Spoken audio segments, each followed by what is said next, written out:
Good morning, everyone. Welcome to our first insightful episode of SFC Podcast, brought to you by SFC Academy, where we bring thought leaders and pioneers shaping the future of sustainable freight and transport.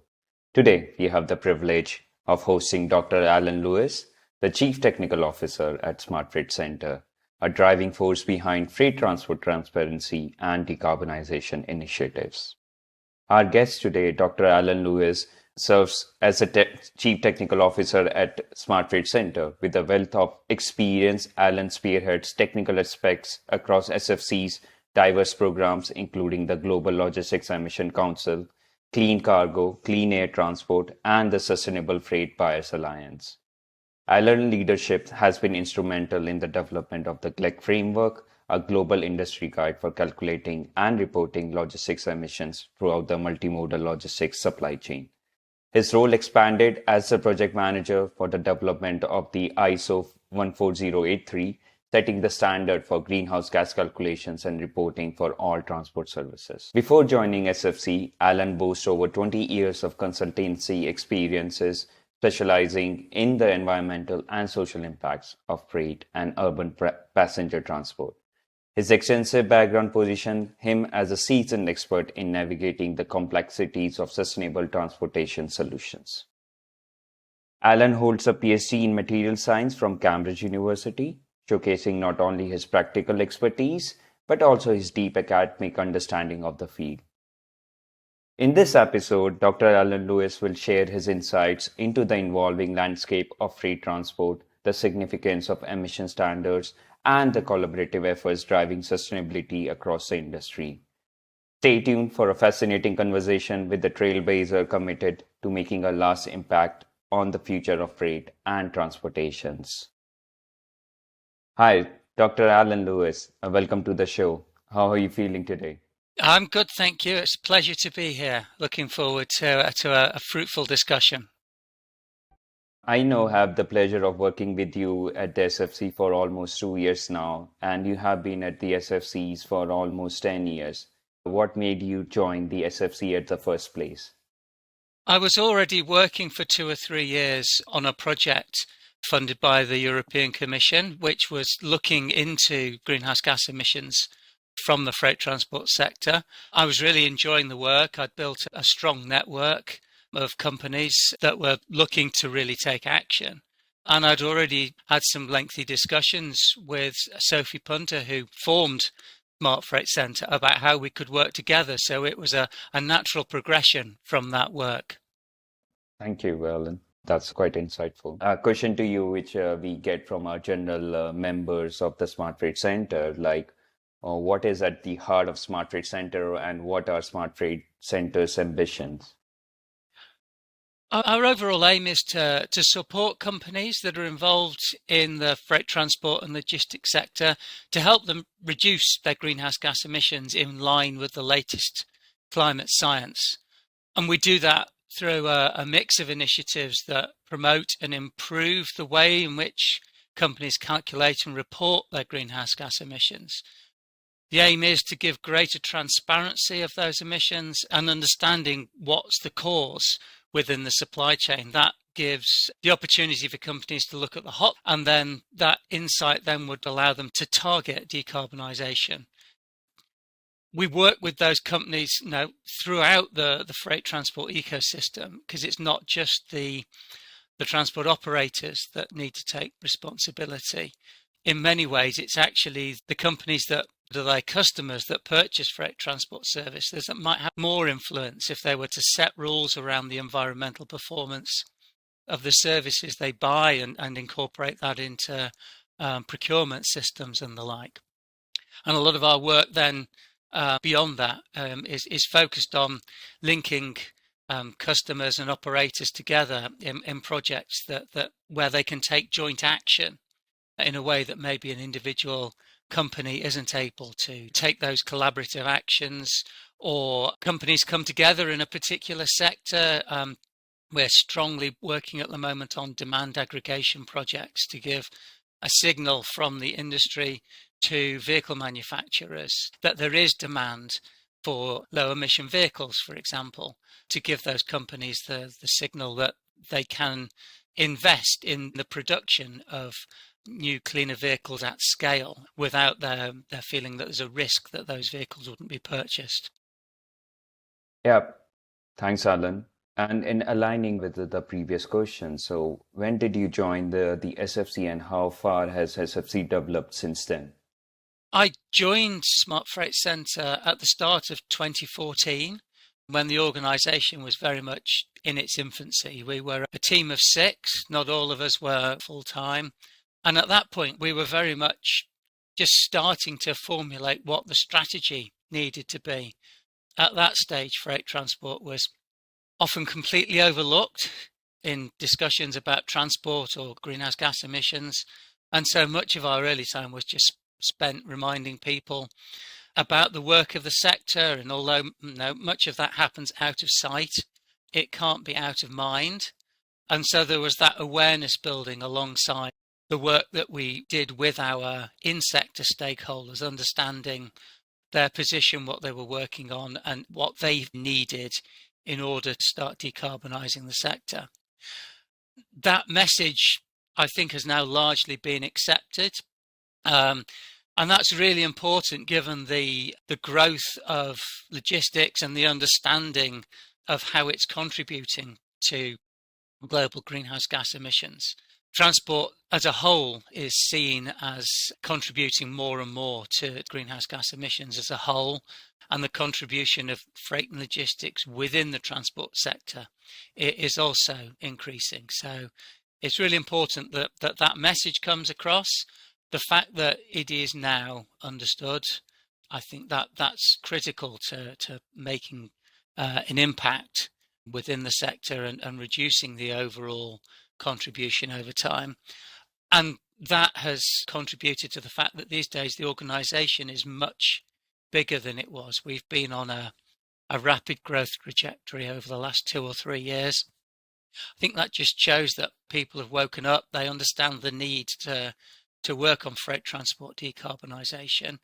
And that's allowed us to bring in many more specialists with significant industry and scientific experience, such as yourself. And that really allows us to build our network on a much broader range of topics, reach out much more broadly and at the global level. And it also makes it much easier to start conversations on new relevant topics. And that in itself also makes it clearer that there's a lot of substantial work still to be done. You talked about the Global Logistics Emission Council framework.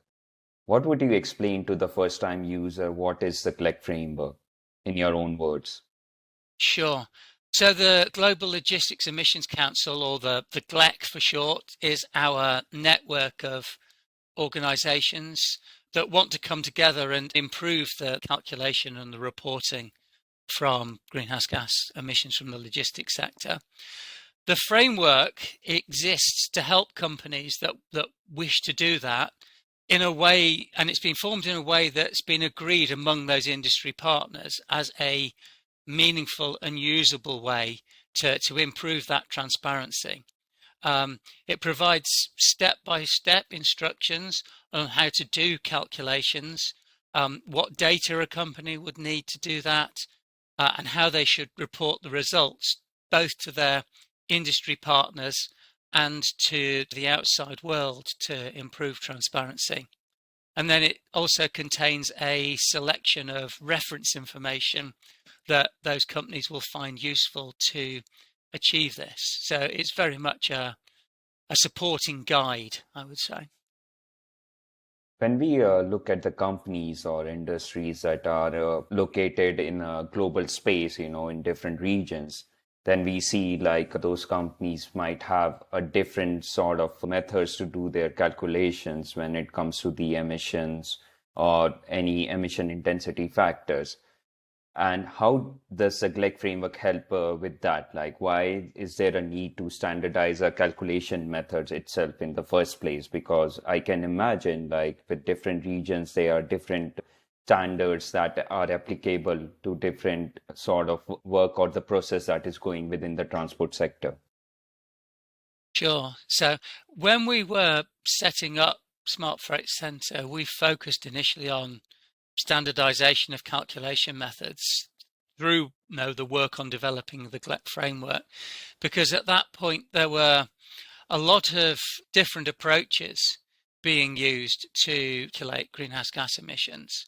Often the differences were not huge, but they were big enough to cause problems because they were making the results of the calculations incomparable or incomplete if you were thinking about overall emissions for a multi-leg transport chain. It also led to a lot of wasted time and money for the companies doing that work, because they had to carry out multiple different calculations to satisfy different requests coming from a variety of different sources. And this may not sound like a significant issue, but it was distracting companies from the real problem of getting to grips with decarbonisation action in the sector. It was maybe allowing some companies to make claims that didn't stack up in reality, causing other people to say, well, until we've got this sorted, we can't really do the other steps.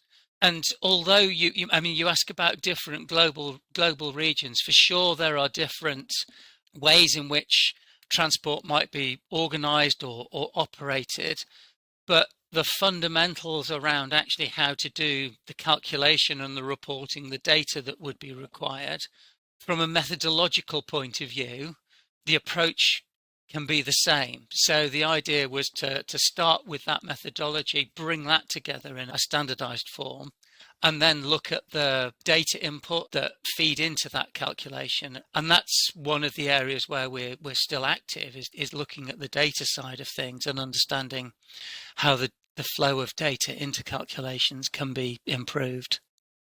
Thanks, Alan. While going through, like smart freight centers development over the past years, we know that smart freight centers have developed lots of tools and knowledge, expertise within the transport segmentations. Why do the companies and industries appreciate those tools and the knowledge, expertise that is provided by the smart freight centers? So when we started in 2014, freight transport and logistics, they were largely ignored in many conversations, and a lot of the companies were in the sector were really pleased that Smart Freight Centre as an organisation had been set up to take their issues seriously. We spent a lot of time listening to them, understanding their needs, developing the GLEC framework in a very collaborative way, but we were also willing to represent the sector externally and make a case that it needed to have more recognition in the world of transport and greenhouse gas calculations. And we've continued to try to take this approach as much as we can. And while we do push companies to take action and invest in accelerated decarbonisation, we always try to make sure that we will listen to understand their priorities and what will help them to meet their objectives.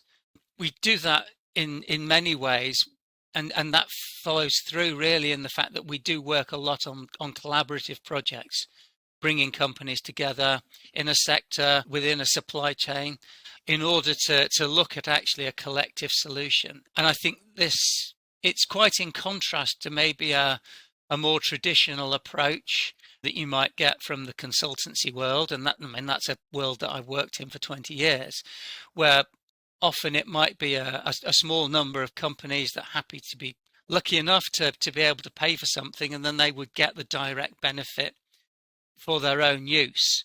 We really look to think about actually how to move the whole sector.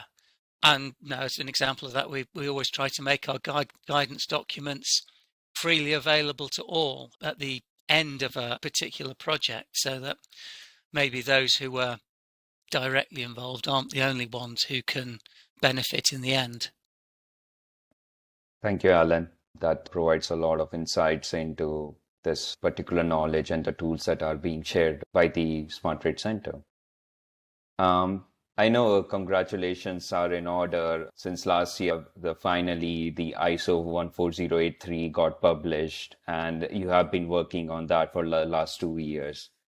Could you please tell us, like, how was it working on the ISO framework and how the GLEC framework was the fundamental on the development of this ISO standard of the greenhouse gas calculations, accounting, and reporting? Sure. So I think when we started developing the GLEC framework, we spent a lot of time consulting to make sure that it was based on a set of principles that matched the needs of logistics industry and the stakeholders that they interact with. And we also made sure that it tied in with the broader hierarchy of greenhouse gas calculation and reporting mechanisms, such as greenhouse gas protocol. And we always had an eye on how to also integrate it into the set of ISO standards. So it formed part of a long-term strategy that in itself was driven by feedback from the industry, who wanted to make sure that they had something in place that they were happy with in the form of the GLEC framework before policymakers, legislators, took action to force calculation and reporting of greenhouse gas emissions. So there was a strategy behind that. The work to develop the ISO, there was a lot of hard work, and we had a very dedicated team of essentially volunteers who were willing to put their time into that process.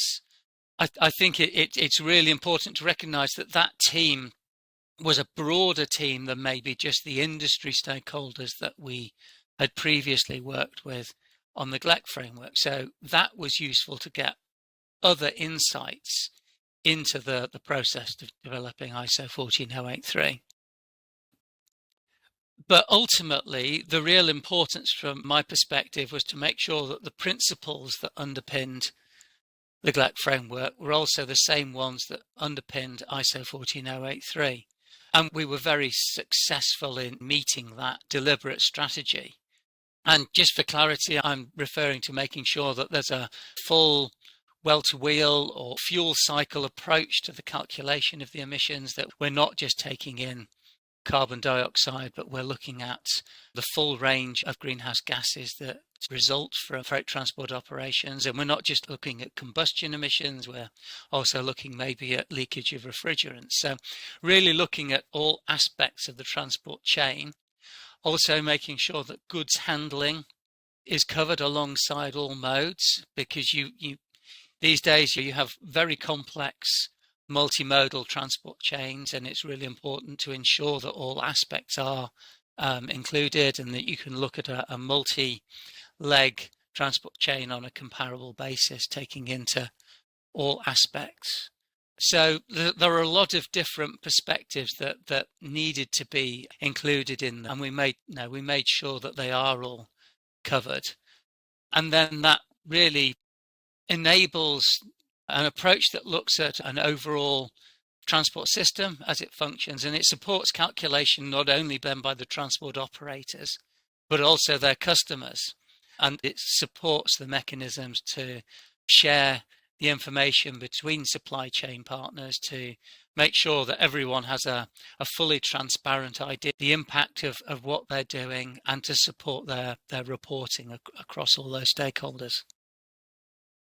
And how was the experience of you working with all the industry stakeholders? I imagine like every industry partners or companies had different ideas while working on the ISO framework itself.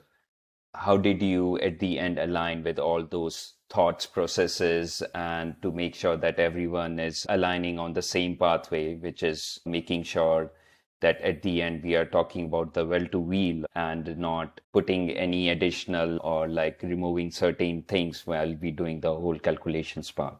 Yeah, there's no doubt it was a challenging process. It's enjoyable, but it was a lot of work. And I think it comes back to that situation of making sure that you listen to people and understand the different positions. I think we were We were quite fortunate that the majority of the people that were involved in the working group had a reasonable understanding of the different perspectives. Not everybody understands everything, and that definitely includes myself. So those different perspectives coming together were very important in coming to the outcome. One of the things that I think was very helpful was that we had people who'd been involved in developing other ISO standards within the family of greenhouse gas ISO standards, which is the 14,000 series. And they have already done work that looks at actually how you incorporate sort of the well-to-wheel side, how you deal with other greenhouse gases other than CO2. So it gives you a framework that you slot in. And so some of those underlying questions are already covered, and you have a part-made answer. But nonetheless, the process gives the opportunity for any country that's signed up to the overall ISO greenhouse gas process to provide comments and inputs.